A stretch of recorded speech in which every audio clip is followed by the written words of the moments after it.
오늘 우리에게 주시는 하나님 말씀은 구약성경 창세기 12장 1절부터 9절까지 말씀입니다. 이 말씀 함께 한 목소리로 읽습니다. 여호와께서 아브라함에게 이르시되 너는 너의 고향과 친척과 아버지의 집을 떠나 내가 네게 보여줄 땅으로 가라. 내가 너로 큰 민족을 이루고 네게 복을 주어 내 이름을 창대하게 하리니 너는 복이 될지라. 너를 축복하는 자에게는 내가 복을 내리고 너를 저주하는 자에게는 내가 저주하리니 땅의 모든 족속이 너로 말미암아 복을 얻을 것이라 하신지라. 이 아브라함이 여호와의 말씀을 따라갔고 롯도 그와 함께 갔으며 아브라함이 하란을 떠날 때에 75세였더라. 아브라함이 그의 아내 사레와 조카 롯과 하란에서 모든 소유와 얻은 사람들을 이끌고 가나안 땅으로 가려고 떠나서 마침내 가나안 땅에 들어갔더라. 아브라함이 그 땅을 지나 세겜 땅 모레 상수리 나무에 이르니 그때에 가나안 사람이 그 땅에 거주하였더라. 여호와께서 아브라함에게 나타나 이르시되 내가 이 땅을 내 자손에게 주리라 하신지라. 자기에게 나타나신 여호와께 그가 그곳에서 제단을 쌓고 거기서 베델 동쪽 산으로 옮겨 장막을 치니 서쪽은 베델이요 동쪽은 아이라. 그가 그곳에서 여호와께 제단을 쌓고 여호와의 이름을 부르더니 점점 남방으로 옮겨갔더라. 아멘. 할렐루야. 하나님께서 주시는 은혜와 평강이 여러분 삶 가운데 흘러넘치시기를 축복합니다. 오늘도 영상으로 예배를 드립니다. 지난주 예배가 어떠셨는지 궁금합니다. 비록 우리가 한자리에 모이지 못했지만 예배의 최선을 다함으로 빈 들판에서도 하늘과 땅을 잇는 바닥다리를 보며 하나님 말씀을 들었던 야곱처럼 우리 모두 머무는 곳 어디든지 하나님께서 함께 하시는 베델이 되시기를 축복합니다. 지난주 월요일 낮에 오인숙 권사님으로부터 전화가 왔습니다. 전화를 받으며 권사님 안녕하세요 이렇게 인사를 드렸는데 아니요, 목사님 안녕하지 못해요. 급하고 떨리는 목소리로 대답하셨습니다. 남편이신 한시수 집사님께서 응급실로 가셨다는 겁니다. 몇 주 전 뇌경색 때문에 병원에 가셨다가 다행히 잘 회복되어서 퇴원하셨는데 다시 몸이 안 좋아지셔서 응급실로 가신 겁니다. 저도 얼른 병원에 갔지만 이미 눈을 뜨지 못하시고 의사소통을 못하시고 계셨습니다. 그래도 집사님 손 꼭 잡고 머리에 손을 얹고 귀에 대고 성경 말씀 읽어드리고 기도를 했습니다. 그리고 조금 더 응급실에 머물다가 이제 보호자 한 명만 남아야 한다고 해서 저는 교회로 돌아왔습니다. 그리고 그날 밤 가족들이 곁에서 지켜보시는 가운데 세상을 떠나셨습니다. 수요일 낮에 화장으로 장례를 잘 마쳤습니다. 그런데 목요일에 윤진수 권사님께서 떨리는 목소리로 제게 전화를 주셨습니다. 남편께서 세상을 떠나셨다는 겁니다. 지난 2월 9일 주일 예배 때 남편이 병원에서 운동하시다가 쓰러지시는 바람에 그 뒤로는 병간호하느라 계속 교회에도 못 오셨죠. 며칠 전 권사님과 전화하면서 남편분 안부도 여쭙고 비록 전화를 통해서이긴 하지만 간절한 마음으로 기도도 함께 나누었습니다. 온라인으로 예배에 함께 했다며 병원에서도 예배 드릴 수 있어서 좋았다고 말씀하시면서 빨리 교회에 가면 좋겠다고 하셨는데 갑자기 남편이 소천하셨다는 소식에 마음이 무거웠습니다. 목요일부터 어제 토요일까지 장례를 했습니다. 한 주간에 2분이나 세상을 떠나 장례를 집례했습니다. 요즘 코로나19 때문에 서로 슬픈 소식을 알리기도 받기도 부담스럽고 찾아가 위로하기도 어려운 이때 그래서 사람들이 함께 찾아가지 못해서 마음이 더 무거웠습니다.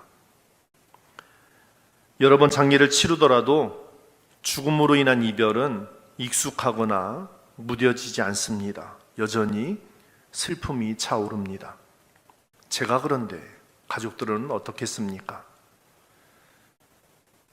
신장의 교회 가족 여러분, 남편을 먼저 떠나보내고 아버지를 잃고 슬픔에 있는 오인숙 권사님, 윤진수 권사님, 이 두 가정에 하나님께서 주시는 위로가 함께 하시기를, 그리고 천국에서 다시 만날 소망을 품으시길 위해서 함께 기도해 주시기를 부탁드립니다. 오늘 우리가 함께 읽은 이 말씀은 사순절 둘째 주일에 함께 읽는 말씀으로 부르심을 받아 떠나는 아브라함에 대한 이야기입니다. 여러분, 제가 날마다 보내드리는 성경 말씀 잘 읽고 잘 묵상하고 계십니까? 코로나19 때문에 밖으로 다니지도 않고 손도 열심히 씻고 마스크 잘 챙겨 쓰고 좋은 것 먹으면서 집에서 스스로 건강을 잘 관리하는 만큼 우리 영혼의 건강을 여러분들 잘 챙기고 계십니까? 세상의 염려와 불안으로 우리 영혼이 상하지 않도록 믿음의 방패 단단히 세우고 있습니까? 성령의 검, 곧 하나님 말씀으로 담대하게 이 세상 이기며 살아가고 있습니까? 모든 기도와 간구를 하되 항상 성령 안에서 기도하고 이를 위하여 깨어 구하기를 항상 힘쓰며 여러 성도를 위하여 구하고 있습니까? 진리의 허리띠, 의의 호심경, 평안의 복음으로 준비한 신, 구원의 투구, 이 모든 전신 갑주를 취하여 사순절 기간 동안 더 굳세게 서는 믿음의 사람들이 되시기를 축복합니다. 다시 말씀으로 돌아갑니다. 아브람은 창세기 11장에 바벨탑 사건이 나온 뒤에 셈의 족보를 말하면서 그 이름이 처음 나옵니다. 그리고 12장에서부터는 그를 부르시고 이끄시는 여호와 하나님, 그 하나님과 함께 나옵니다. 이 이름이 아브람에서 아브라함으로 바뀌는 것은 창세기 17장에 나오는데요. 99세 때 아브람을 부르시고 번성하게 하실 것을, 그리고 여러 민족의 아버지가 될 것을 말씀하시면서 아브라함, 곧 많은 무리의 아버지라는 뜻을 가진 이름으로 바꾸어 부르십니다. 오늘 제가 설교를 하면서 혹시 아브람 그리고 아브라함 이 두 이름을 섞어서 쓰더라도 같은 사람을 말하는 것이니까요, 여러분들이 넉넉한 마음으로 받아주시기 바랍니다. 하나님께서 아브라함에게 말씀하십니다. 너는 너의 고향과 친척과 아버지의 집을 떠나 내가 내게 보여줄 땅으로 가라. 왜 하나님께서는 아브라함을 부르시면서 처음에 하시는 말씀이 떠나라는 말씀일까요? 무슨 뜻과 무슨 계획이 있으신 걸까요? 첫째는 하나님께서 도와주심을 믿으라. 하나님께서 도와주심을 믿고 따르도록 하시는 은혜임을 여러분들도 믿으시기 바랍니다. 믿음은 떠남입니다. 무엇으로부터 떠납니까? 내가 가장 가까이 의지할 힘, 나를 가장 아껴주는 든든함으로부터 떠남입니다. 요즘도 마찬가지이지만 옛날 사람들은 우리보다 훨씬 더 가족, 씨족에 속해 있음을 중요하게 여겼습니다. 이 일이 생명을 지키는 일과도 관계되었기 때문입니다. 그런데 왜 하나님은 이 아브람을 마치 고향도 없는 사람처럼, 가까운 사람들로부터 아무런 보호도 받지 못하는 사람처럼, 마치 그 공동체에서 뽑아내듯이 그를 만드시려는 걸까요? 이는 아브라함을 괴롭히시려 함이 아니라 오히려 하나님만 바라도록, 하나님만 그의 힘이 되심을 믿도록 하시는 하나님의 은혜입니다.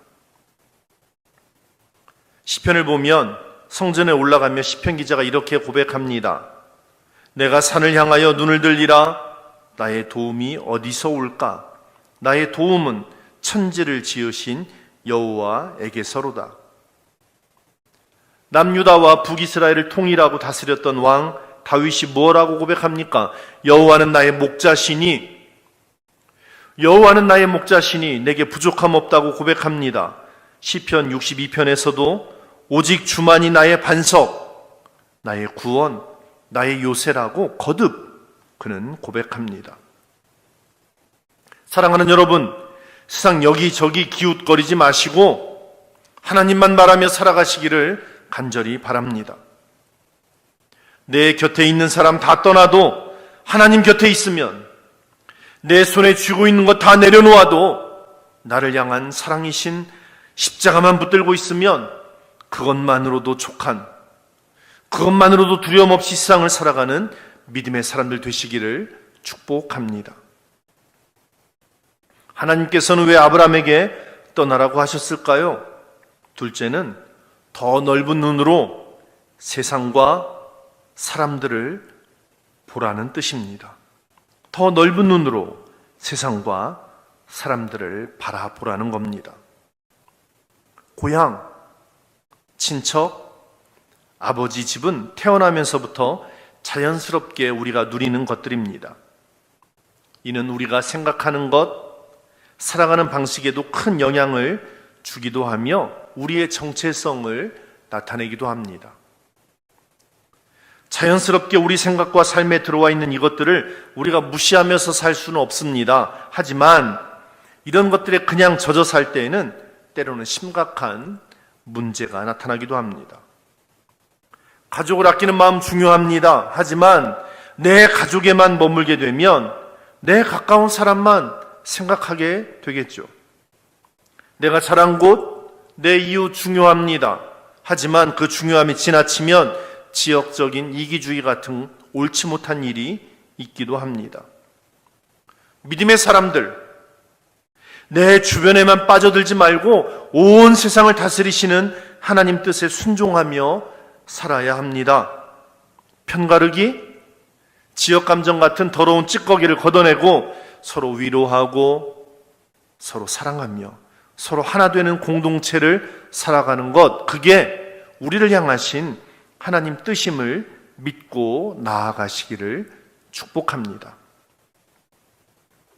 하나님께서는 그렇게 아브라함을 부르시며 떠나라고 하시더니 이제 하나님께서 보여주시는 땅으로 가라고 하십니다. 하나님께서 보여주시는 땅으로 가라고 하십니다. 이는 그가 살아가는 위치를 바꾸라, 그 위치가 바뀌는 것을 말함이 아니라 삶의 방식이 달라져야 함을 말씀합니다. 사람의 방식을, 익숙함을 떠나서 낯설지만 그러나 하나님이 이끄시는, 하나님이 다스리시는 곳으로 가라고 아브라함에게, 그리고 오늘 우리에게 말씀하십니다. 그리고 거기에서 복이 되어서, 복의 근원이 되어서 살라고 말씀하십니다. 오늘 우리는 개역 개정판으로 성경을 읽었습니다만 이 12장 2절 말씀은 옛 성경, 그러니까 개역 한글판 그리고 새번역 성경이 더 익숙하고 더 좋습니다.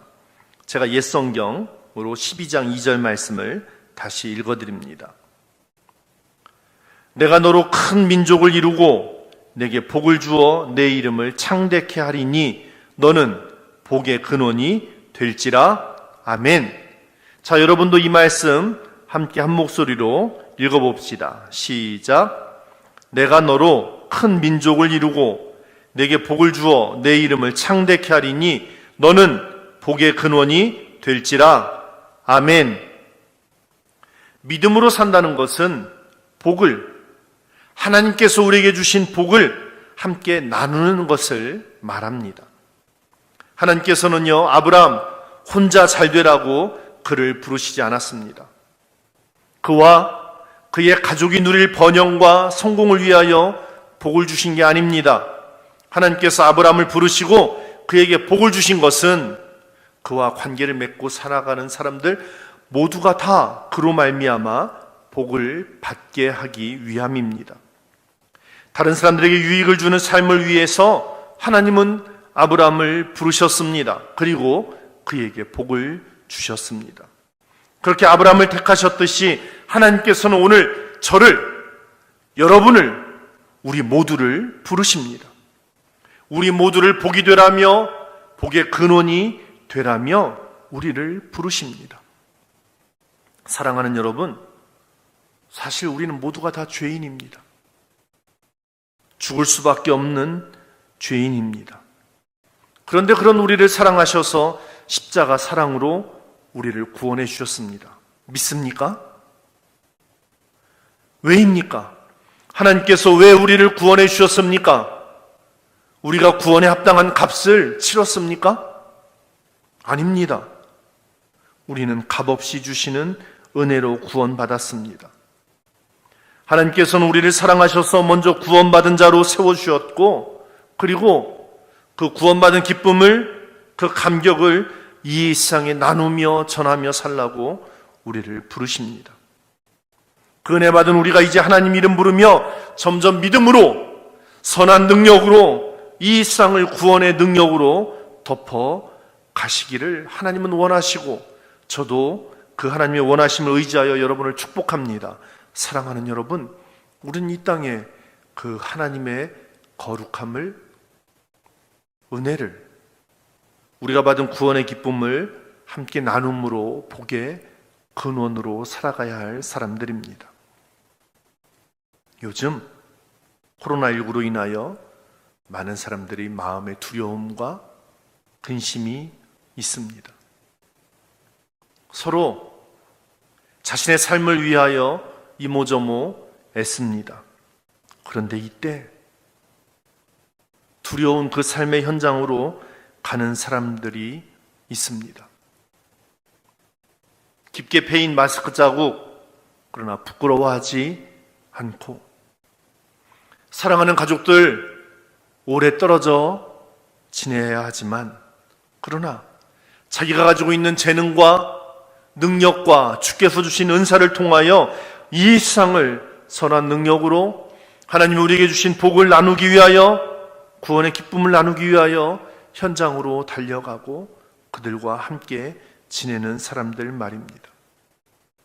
우리 비록 그 현장에 가지 못한다 할지라도 하나님께서 우리에게 주신 거룩한 능력, 기도의 능력이 있으니 함께 기도하며 이 어려운 때를 이기도록 하나님 앞에 구하는 믿음의 종들이 됩시다. 주님은 우리가 겨우 간신히 이 세상을 살아가기를 기대하시는 게 아니라, 우리가 가지고 있는 은혜로, 우리가 받았던 구원의 감격으로, 우리 안에 있는 선한 능력으로 이 세상을 덮어가기를 원하십니다. 하나님께서 아브라함을 부르셔서 너는 복이 되어라, 복의 근원이 되어라 말씀하신 것처럼 오늘 우리 한 사람 한 사람을 부르시며 이 땅을 하나님의 은혜로 덮는 복이 되기를, 복의 근원이 되기를 우리를 부르십니다. 사랑하는 여러분, 그렇게 부름받은 아브라함이 주의 말씀을 따라갔던 것처럼 우리도 오늘 우리를 부르시는 하나님의 거룩한 말씀에 의지하여 따라 나서는 믿음의 사람들, 세상에 익숙한 것들, 세상이 우리의 삶을 보장해 주는 것들을 내려놓고 하나님 말씀에 순종하며 나아감으로 주의 뜻을 이 땅에 이루는 우리 모든 믿음의 사람들 됩시다. 주 앞에 믿음으로 다짐할 때 주께서 능히 감당할 힘과 능력, 지혜를 우리에게 허락하실 줄 믿습니다. 세상 감당 못하여 쩔쩔매는 인생 아니라 오늘도 하나님 말씀 의지함으로 주의 뜻으로 이 세상을 이겨나가는 하나님의 거룩한 은혜를 전하는 저와 여러분, 우리 모두가 되시기를 간절히 축복합니다. 기도합니다. 우리를 사랑하시는 하나님, 사순절 둘째 주일을 보내고 있습니다. 우리를 위하여 생명을 내어주러 이 땅에 오신 예수 그리스도를 말씀을 통해 묵상하며 주님이 가신 길 우리도 함께 기쁨으로 걸으며 주께서 우리에게 맡겨주신 사명을 다시 한번 확인하고 감당하는 믿음의 시간으로 삼고 살아가는 여기 사랑하는 모든 주의 종들을 주의 은혜로 붙잡아 주셔서 우리가 받은 거룩한 구원의 은혜와 감격 날마다 감사로 고백하며 우리에게 더하여 주신 거룩한 복을 이 땅에 나누며 드러내며 살아가는 신실한 주의 사람들 되게 하여 주옵소서. 세상 때문에 쩔쩔매는 인생 되지 않게 하시고 주의 말씀에 붙들려 주의 말씀에 의지하여 살아가므로 우리를 복이 되라고, 복의 근원이 되라고 말씀하셨으니 온 땅에 하나님의 거룩한 은혜를 전하는 복이 되는 복의 근원이 되는 믿음의 종들 되게 하여 주옵소서. 이 땅의 어려움에 맞서서 온몸을 던지는 사람들이 있습니다. 하나님, 저들의 지친 몸에 새 힘 주시고 다른 이들 향한 거룩한 사랑이 마르지 않고 더 샘솟아 우리 반드시 이 어려움을 사랑으로 이겨 다시 하나님 앞에 기쁨으로 예배하고 온 가족이 기쁨으로 만나는 그날이 속히 이르도록 주님 우리와 함께하여 주시옵소서. 우리 구주 예수님 이름으로 기도합니다. 아멘.